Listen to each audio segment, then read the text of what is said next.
So the circular economy is a great contributor to addressing some of the major challenges that we're facing when it comes to environmental challenges such as climate change, biodiversity loss, land use.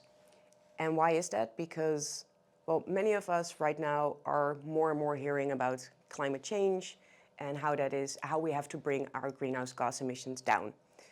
Well, what we then say, and what, for example, also our circularity gap report has found, is that the circular economy is one of the major ways in which we can help reduce those greenhouse gas emissions, which is because, for one, that the extraction and production and any type of editing, if you like, that happens to materials that end up in the products that we use, comes also with a lot of emissions.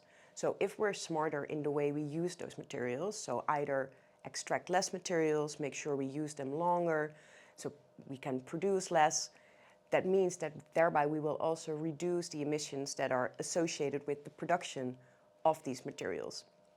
And so, for example, it takes a lot less energy and also materials if you recycle, for example, cotton, compared to if you have to grow new cotton. Because to grow cotton, you need huge amounts of land, you need a huge amount of water, then you have to process the cotton from the cotton ball into a fiber, which is then has to be produced into maybe a yarn before it becomes this jacket.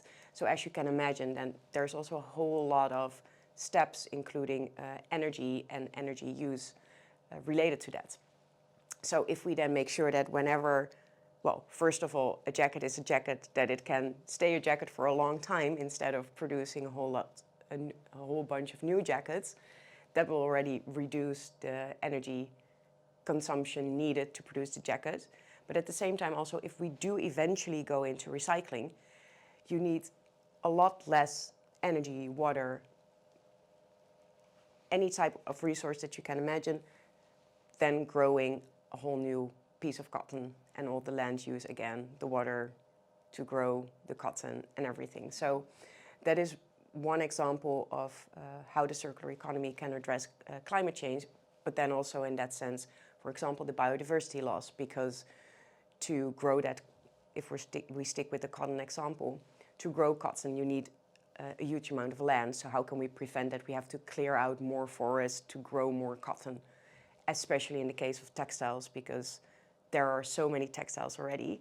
So let's make smarter use of what we already have, so that as a benefit, we can reduce greenhouse gas emissions, thereby reduce climate change, reverse, hopefully, biodiversity loss.